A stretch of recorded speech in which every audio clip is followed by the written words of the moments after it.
La technologie fait évoluer le monde publicitaire, on sait de mieux en mieux qui vous êtes, ce que vous faites et ce que vous cherchez. Cela s'appelle le ciblage comportemental. On en parle tout de suite dans Media Junkie.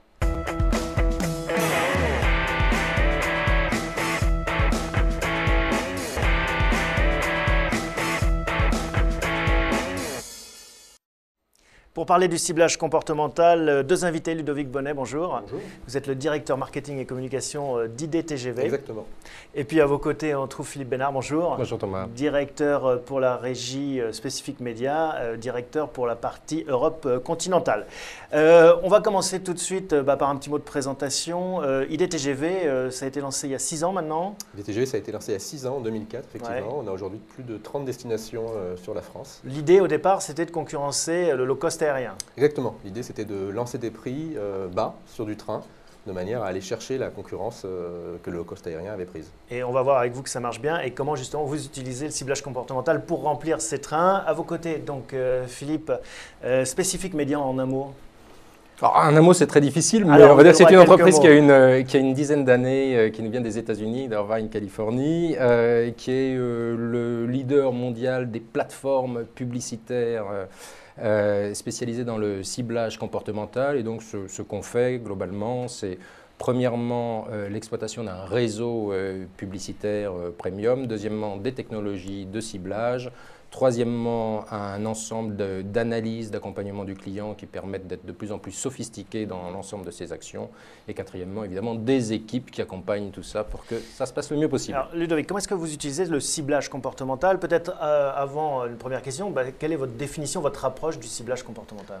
Oula, alors c'est une vaste question, mais on va dire que ça nous permet aujourd'hui d'aller chercher des clients là où ils sont, pour faire simple, sur l'Internet, avec une approche par rapport à la manière dont ils utilisent Internet ou les sujets favoris sur Internet. Vous avez un bon exemple avec Via Michelin. Exactement. Typiquement, nous, lors de notre dernière ouverture de vente, puisqu'on ouvre les ventes 2 fois par an à peu près, on a été chercher des gens qui, sur un moteur de recherche, typiquement Via Michelin, cherchaient du Paris-Marseille, par exemple, en voiture, pour avoir le prix du péage, de l'essence et des kilomètres.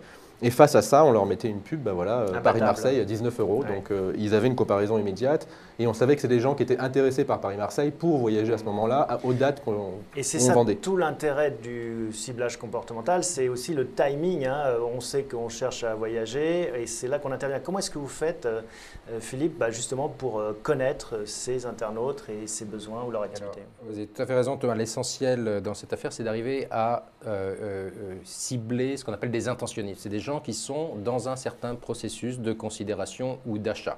Et petit à petit, de les amener de cette considération à la conclusion de l'acte d'achat et de l'action attendue. Alors, pour arriver à identifier ces intentionnistes, on a un ensemble de technologies qui sont basées sur les cookies et qui nous permettent d'analyser le mieux possible la navigation des internautes pour arriver à les catégoriser. Et on a à peu près, je crois, aujourd'hui 3500 comportements différents qu'on met ensuite au service des annonceurs et de leurs agences. Et je dois vraiment préciser que l'ensemble de cette collecte de données est faite de manière totalement anonyme. Il y a beaucoup de fantasmes sur le comportemental. Oui, on va y revenir. Mais un mot d'abord sur la technologie. Est-ce que finalement, c'est un grand algorithme, une grande matrice et que voilà, il suffit d'avoir les bons réglages et ça marche? Ou est-ce que c'est un peu plus que ça? Quelle est votre approche, Ludovic? Alors, moi, j'ai tendance à dire, mais là-dessus, on est à peu près d'accord, qu'il n'y a pas que la technologie et qu'effectivement, c'est une alchimie, quelquefois d'ailleurs un peu magique ou secrète, on ne sait pas nous-mêmes forcément. Humaine, on pourrait Humaine, dire. on parle de comportemental, donc forcément, il y a de l'humain au bout. Donc, il y a aussi un changement de comportement potentiel des clients. Et puis, moi, je pense toujours que la créa et l'appétence qu'on va donner à ce qu'on va montrer aux gens est aussi importante. Il n'y a pas que ces algorithmes. Philippe, on a tendance à opposer publicité plus classique, plus traditionnelle, à la fois dans les médias traditionnels, à la fois dans le display, et puis des publicités qui font plus appel à la technologie, que ce soit la géolocalisation, le ciblage comportemental. Est-ce que vous les opposez également? Non, nous on prend toujours le parti de l'intelligence, et l'intelligence de l'annonceur, l'intelligence de l'agence. Ce qui compte, c'est d'arriver à faire une publicité qui est efficace. Ce que nous faisons, nous, dans sa conception, dans sa dimension technologique, est un démultiplicateur d'efficacité, moyennant quoi, à côté de la technologie, nous faisons par exemple très attention à ne travailler qu'avec des éditeurs, on va dire de premier niveau, premium, comme on dit aujourd'hui. Pourquoi? Tout simplement parce que aujourd'hui, le contexte dans lequel est diffusée une publicité reste important, reste valorisant pour la marque. Vous avez mentionné, Ludovic, également la question de la créa. Tout ça, c'est un ensemble, c'est une espèce de chaîne de valeur publicitaire et nous, notre intervention là-dessus, elle est de la maximiser par du ciblage et par un réseau premium. Vous avez utilisé le terme d'efficacité. Hein. On est à une époque, et en particulier dans le monde de la publicité sur Internet, où l'efficacité est reine, le clic est roi. Est-ce qu'il n'y a que l'efficacité pour autant? Est-ce que finalement, vous, en tant qu'annonceur, vous ne regardez que les ratios, les transformations et autres? Alors en fait, on regarde plusieurs choses. Effectivement, faire rentrer de l'argent et faire du taux de clic et faire de la transformation, c'est important. D'ailleurs, le comportemental nous a fait quand même augmenter nos taux de clic de 1,5 à 3 fois par rapport à la moyenne. Donc ça marche, c'est sûr. On sait aussi que ça marche avec le temps. C'est-à-dire qu'on travaille depuis quelques temps maintenant avec Specific et d'autres régies. Et on sait surtout que avec Specific. Surtout avec Specific. Mais on sait aussi que c'est avec le temps que justement ils vont pouvoir apprendre, ils vont pouvoir attraper le maximum de ces données, les rentrer dans leurs algorithmes. Mais il n'y a pas que ça, effectivement. Et moi, je crois encore à ce mix média, puisque Internet n'est qu'un média, et que c'est en faisant peut-être de la bannière traditionnelle qu'on va exposer les gens à la marque. Ensuite, ils vont mieux comprendre pourquoi ce message comportemental va leur parler. Enfin voilà, c'est un espèce de mix. L'entonnoir en fait, où il faut convertir petit à petit les... Et Thomas, on ne peut vraiment pas dire que le clic soit roi, ou alors le roi est nu, mais non, il faut avoir bien conscience que sur Internet, dans tous les pays du monde, à peu près 80-90% des clics sont générés par 20% des utilisateurs. Donc que font les autres, hein? Et l'important dans cet écosystème publicitaire sur Internet, c'est la manière dont différents leviers interagissent les uns avec les autres et s'entre-nourrissent. On a par exemple prouvé que le display, notamment comportemental, est un très bon moyen de développer l'utilisation des liens sponsorisés, le nombre de requêtes sur les termes d'une marque ou d'une catégorie. Donc ça, c'est des effets qui ne sont pas mesurables en lecture directe et qui font, encore une fois, qu'il est tellement important que les annonceurs et leurs agences aient une analyse un petit peu profonde et étendue de ce qui conduit à une conversion ou à un achat. On pensait que Internet résoudrait tous les problèmes en quantifiant finalement cette activité qui est celle de la publicité, et ce n'est pas encore aussi simple que ça. C'est ce que j'entends en tout cas de vos propos. Un mot sur la réaction de vos clients finalement, ceux qui prennent les trains.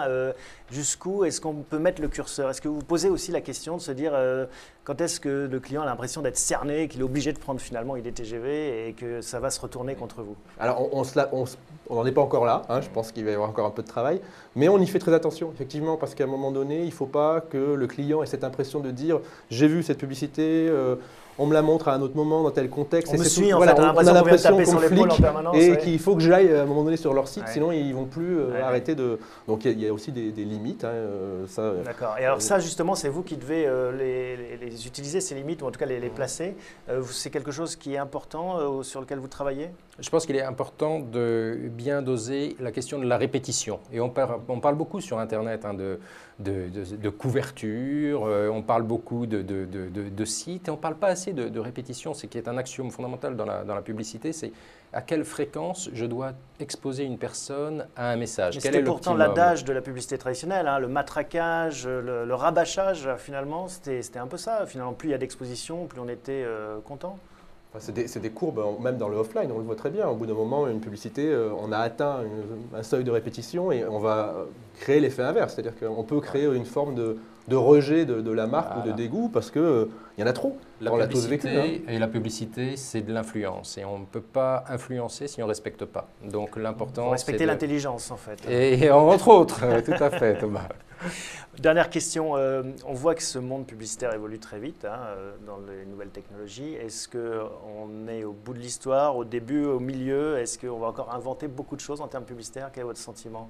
Moi, je crois qu'on est au début, mais au début de tout. C'est-à-dire qu'on est en train de se rendre compte, on apprend, ce qu'on disait, c'est que chaque année, on fait quelque chose de nouveau et puis on apprend de l'année d'avant. Il y a plein de nouvelles choses qui arrivent. Tout à l'heure, on a un peu évoqué la vidéo, les réseaux sociaux qui vont s'en mêler. Enfin, toutes ces choses-là, on est vraiment là, on tâtonne.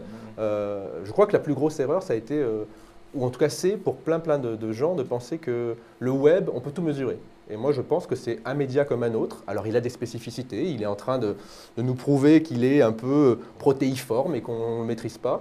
Mais il ne faut pas tout parier en disant, voilà, je sais, je mets 1 euro là, il retombe à 1,50 €. Je pense qu'on n'en est pas là du tout. Hein. Philippe, vous, comment est-ce que vous voyez l'évolution? Une évolution rapide déjà ou... Alors l'évolution par rapport à tous les autres médias, elle a été hyper rapide. Quand on voit tout ce qui s'est passé en 10 ans, c'est absolument hallucinant en comparaison de ce qui s'est passé à la télévision, à la radio, dans la presse au cours des dernières années. Et ça, je crois que c'est exponentiel effectivement, il y a une espèce de loi de mort là-dessus. Et notamment, je pense que la vraie révolution, ça va être cette convergence accélérée entre les outils, entre les devices, notamment la convergence Internet-télévision. On sait que c'est une réalité aujourd'hui en termes de matériel, en termes de réseau, en termes d'IP, etc. Ça va le devenir sans doute en termes publicitaires également, et c'est ce qui est absolument passionnant. Nouveau terrain de jeu. Voilà. Il y a plein de choses à faire, je pense. Et puis avec le mobile aussi qui arrive là-dessus, il y a plein de choses à faire. Bon, bah écoutez, on reviendrait, hein. On en refera une autre Avec sur grand ce thème plaisir. très Grand prochainement. plaisir. Merci à tous les deux, à bientôt. Merci. Tiens, une nouveauté qu'on lance cette semaine, qu'est-ce qui tweet dans le monde des médias et du marketing? Pour en parler, Noémie nous a rejoint. Bonjour Noémie. Bonjour Thomas. Qu'est-ce que vous avez retenu de ces tweets cette semaine? Alors ces tweets, eh bien, ils sont visibles sur notre tweet à nous, Décideurs Médias. On suit quelques-unes des personnalités qui font les médias d'aujourd'hui. Alors cette semaine, qu'est-ce qui buzz? La fusion de Publicisnet et Marcel, qui sont deux grosses agences. Deux filiales de Publicis. Voilà, exactement. Et qui vont être sous le nom Marcel, pour faire plus court. Donc il y aura 200 personnes dans cette nouvelle filiale qui se veut être une digital boutique surboostée. Donc on comprendra peut-être dans les temps à venir. Il faudrait qu'ils viennent nous en parler. Voilà, peut-être, ce serait la bonne idée. Ça, c'est relayé par Thomas Clément et Stratégie. Deuxième news dans le jeu des 7 familles, Laurent Sorbier rejoint MyScreen aux côtés de Frédéric Sitterlé qu'on avait reçu dans Media Junkie en avril. Laurent qui avait fait un grand parcours dans Internet à l'époque, on s'en souvient, qui avait travaillé pour Raffarin, qui était conseiller, à la Cour des comptes, et puis maintenant qui rejoint une nouvelle start-up, MyScreen, qui lève beaucoup d'argent en ce moment. Voilà, qui est spécialiste de la VOD. Alors lui, il a la conviction que l'Internet constitue un outil formidable pour la diffusion de la culture, donc c'est pour ça qu'il rejoint MyScreen. C'était Spray à l'époque, Laurent Sorbier. Et c'était la fête dans Internet. Et dernière news? Dernière news qui a fait quand même pas mal parler sur le réseau social. Eh ben, il s'agit d'un personal network qui va succéder au social network. Est-ce que vous connaissez PASS? Path en anglais, le chemin, la voie, le personal network. Exactement ça. Non, je ne connais pas. Bon, bah, je vais vous expliquer. C'est un réseau social qui est destiné simplement à ses proches et à sa famille. C'est limité à 50 personnes, donc il y a beaucoup de gens qui doutent. Ça a été lancé dimanche dernier. Ça suscite la curiosité, mais les tweeters sont bof. Et si on a plus de 50 personnes dans sa famille? Pas plus, et ses amis proches. Donc en fait, c'est fait pour partager ses photos. Auprès de son cercle restreint. Je vais juste citer quelques personnalités. Barjeka, par exemple, qui me fait bien rire, et Scoblazer, qui disent que c'est pas pour la bonne génération. Sarah Lane, qui dit qu'elle, c'est une personne importante, donc pourquoi elle se limiterait à 50 amis? Ça marche pas. Oui. Voilà. Vous avez combien d'amis, vous? Moi, j'en ai 157 000. Bon, c'est pas possible, alors. J'ai l'impression d'être William Lémergie dans cette chronique, mais bon, voilà. C'est la vie des médias et du marketing par les tweets et vu par Noémie. Merci, à la semaine prochaine. Merci.